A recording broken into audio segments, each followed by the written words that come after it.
Hello everybody, we are here in Paloumey vineyards, September 4th, just the beginning of the harvest period. Remember, we left together, we were at the changing color. Now it's a month and a half, 2 months after, and almost everything is ready and we just have to wait for the full maturity.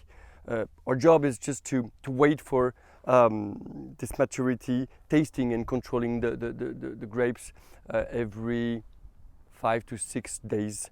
Let's do that together.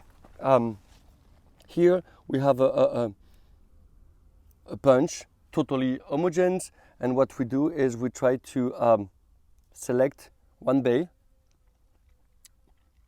chew it, trying to analyze and feel its sugar, its aromas, and also its tannins. I feel that the skin is still a little bit hard, which is totally normal. We have another 10 days in front of us, so we should start harvesting around 14th of September approximately. Well, I keep you posted, and I see you soon. Bye bye.